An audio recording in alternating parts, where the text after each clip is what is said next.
Méthode pour enseigner le christianisme de saint Augustin, chapitre 10 et suivant.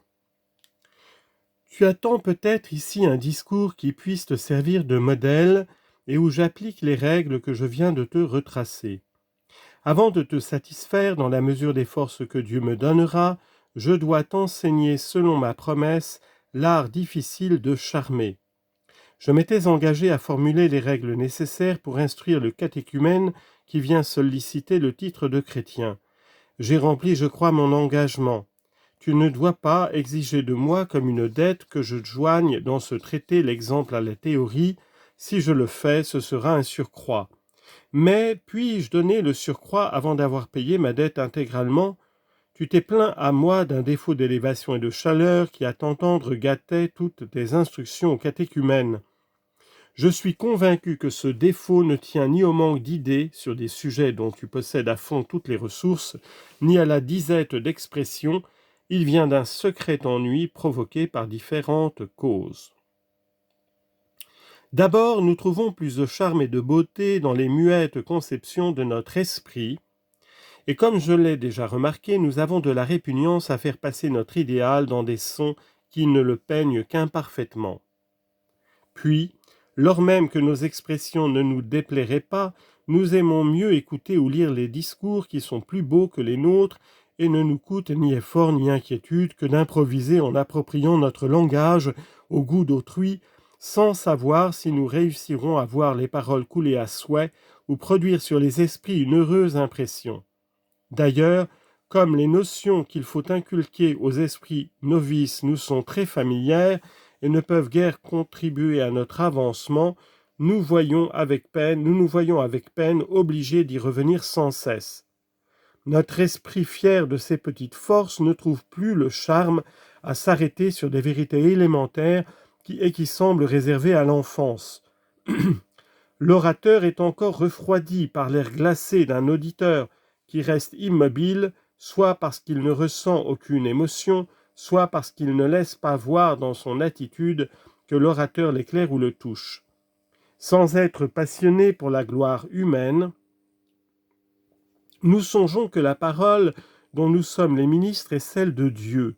Plus nous aimons notre auditeur, plus nous désirons le voir captivé par les vérités que nous lui présentons pour le sauver. Notre insuccès nous afflige, et dans le cours même de notre entretien, nous sentons notre ardeur s'affaiblir et s'éteindre, comme si elle s'épuisait en efforts superflus. Il arrive encore qu'on nous arrache à un devoir plus attrayant, ou même plus impérieux que nous aurions aimé à accomplir, la recommandation d'une personne à qui nous ne voulons pas déplaire, une prière aussi pressante qu'impossible à décliner nous oblige à instruire un catéchumène. Nous entreprenons avec dépit une tâche qui exige le plus grand sang-froid, en déplorant la nécessité où nous sommes d'interrompre la suite de nos occupations et de ne pouvoir suffire à tout. Ce malaise se communique à notre discours qui, sortant d'un fond aride de tristesse, ne peut jaillir avec abondance. Enfin, c'est quelquefois, au moment même qu'un scandale nous afflige et nous consterne, que l'on vient nous dire « Voici une personne qui veut embrasser le christianisme, viens l'entretenir ». Quand on nous parle ainsi, on ne connaît pas le chagrin intérieur qui nous dévore, et si nous sommes réduits à ne pas découvrir notre peine, nous entreprenons à contre-cœur de satisfaire aux désirs exprimés en passant par les replis d'un cœur sur lequel la tristesse répand ses feux et ses vapeurs, la parole perd son éclat et sa grâce. Voilà les causes du découragement qui troublent la sérénité de notre esprit. Avec l'aide de Dieu, nous devons chercher le moyen de les combattre afin de voir notre cœur s'épanouir, notre âme s'échauffer et de mettre notre bonheur à remplir en paix un devoir sacré, car Dieu aime celui qui donne avec joie. Sommes-nous abattus en songeant que l'auditeur est incapable de s'élever jusqu'à nos conceptions et que nous sommes réduits à quitter les crimes de la pensée pour nous appesantir sur les lentes expressions qui n'en sont qu'un lointain reflet, à tirer de nos lèvres, sous la forme de périodes longues et compliquées, une idée que l'intelligence saisit et dévore par une intuition rapide? En voyant dans le langage une image si infidèle de la pensée, aimerions-nous mieux nous taire que de parler? Et réfléchissons alors à l'exemple que nous a laissé celui dont nous devons suivre les traces. Car, quel que soit l'intervalle qui sépare le langage de l'intuition, il y a une différence plus profonde encore entre la chair périssable et celui qui est égal à Dieu. Or, quoique étant la forme substantielle de Dieu, il s'est anéanti lui-même en prenant la figure d'un esclave, il s'étant rendu obéissant jusqu'à la mort de la croix. Pourquoi donc s'est-il rendu faible avec les faibles, sinon pour gagner les faibles ? Écoute son imitateur s'écrier ailleurs, soit que nous paraissions passer les bornes en nous louant, c'est pour Dieu, soit que nous parlions de nous avec modération, c'est pour vous, car l'amour de Jésus-Christ nous presse considérant qu'un seul est mort pour tous. Et comment aurait-il été prêt à se sacrifier pour les âmes s'il avait eu de la répugnance à se pencher vers leur oreille ? Il s'est donc rendu petit parmi nous comme une nourrice pleine de tendresse pour ses enfants. Trouverait-on du plaisir à tronquer, à mutiler les mots si un pareil jargon n'était inspiré par la tendresse ? Cependant, on est heureux de rencontrer un petit enfant pour babiller avec lui. Une mère aime mieux triturer des aliments et les faire passer de sa bouche dans celle de son enfant que de se rassasier elle-même de mets plus substantiels. Ayons donc toujours devant les yeux cette poule de l'Évangile qui cache ses petits sous ses plumes tremblantes et d'une voix fatiguée rappelle sa bégayante couvée. Malheur au poussin orgueilleux qui fuit ses tendres ailes, il devient la pâture des oiseaux de proie. L'élévation de la pensée pure a sans doute un vif attrait, mais n'y a-t-il pas aussi un grand charme à songer que, plus la charité sait s'abaisser avec complaisance, plus elle a de force pour se répandre dans le cœur où la ramène le témoignage qu'on se rend intérieurement de n'aspirer qu'au salut éternel des âmes vers qui l'on s'abaisse. Chapitre 11. Deuxième cause d'ennui, le moyen d'y remédier.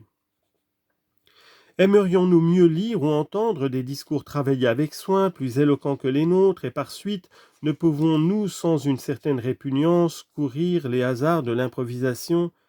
Si notre langage, conforme au fond à la vérité, offre à l'auditeur quelques mots qui le blessent, nous avons une ressource commode, c'est de lui apprendre à dédaigner un défaut de netteté ou d'élégance dans les termes, quand ils sont assez clairs pour rendre la pensée.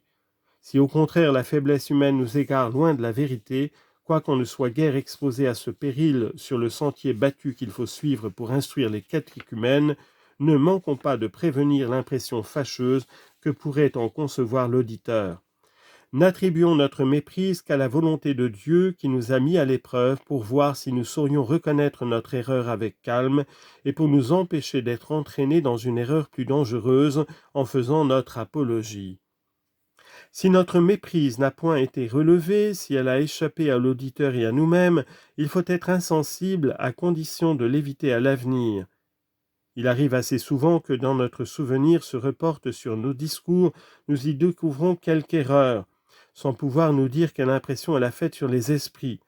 La douleur est encore plus vive pour un cœur embrasé par la charité quand il sent qu'une pensée fausse a été accueillie avec plaisir. Dans ce cas, cherchons l'occasion favorable de dissiper peu à peu chez les autres l'erreur que nous nous sommes secrètement reprochée à nous-mêmes. C'est notre parole et non celle de Dieu qui a égaré leur esprit. Si quelque méchant aveuglé par une jalousie insensée, semeur de discorde, détracteur, ennemi de Dieu, triomphe de nos méprises, voyons dans leur joie une occasion d'exercer notre patience et notre charité, parce que la bonté divine veut aussi les conduire à la pénitence. Car qu'y a-t-il de plus affreux, de plus capable d'amasser sur nous un trésor de colère pour le jour de la colère et de la manifestation du juste jugement de Dieu, que de triompher à l'exemple pernicieux de Satan du mal d'autrui. Parfois encore, nos discours, quoique d'une justesse irréprochable, présentent certaines vérités qui, faute d'être comprises, ou parce qu'elles combattent des opinions et des préjugés invétérés, ont un caractère de nouveauté qui déconcerte et choque l'auditeur. S'il nous laisse voir son impression et qu'il consente à se laisser guérir, prodiguons pour l'éclairer les témoignages et les raisonnements. S'il cache son déplaisir et son impression, Dieu lui ouvrira peut-être les yeux. Mais s'il regimbe et qu'il méprise nos avis, cherchons notre consolation dans l'exemple du Seigneur qui, voyant les hommes trouver ces paroles choquantes et étranges, s'adressa aux disciples fidèles et leur dit « Et vous, ne voulez-vous point me quitter ?» Ne devons-nous attacher à ce principe solide, indestructible, qu'à la fin des siècles, la Jérusalem captive sera affranchie du joug de la Babylone terrestre et qu'aucun de ses enfants ne périra. Et en effet, tous ceux qui périront ne seront pas ses enfants, car le fondement que Dieu a posé demeure ferme, tant cette parole pour sot. Dieu connaît ceux qui lui appartiennent, et tous ceux qui invoquent le nom du Seigneur doivent s'éloigner de l'iniquité. Convaincus de ces vérités, invoquant sans cesse au fond de notre cœur le nom de Jésus-Christ, nous cesserons de calculer avec crainte l'effet que nos discours peuvent produire sur des esprits ondoyants et divers. Que dis-je ? Nous supporterons avec joie les désagréments attachés à ce ministère de charité si nous le remplissons sans avoir la gloire humaine en vue. Car le caractère des œuvres véritablement bonnes, c'est de sortir de la charité et d'y rentrer comme dans leurs principes et leur foyer. Quant aux lectures qui nous ravissent, aux discours éloquents que nous voudrions entendre et dont l'inimitable perfection, par les efforts mêmes que nous faisons pour la reproduire, communique à nos paroles une froide monotonie, nous y trouverons un délassement à nos travaux, et notre joie intérieure en doublera le prix. Nous prierons Dieu avec une confiance nouvelle de nous faire entendre le langage que nous rêvons, en consentant aveu, joie à servir selon nos forces, d'organes à sa parole. C'est ainsi que tout sert au bien de ceux qui aiment Dieu.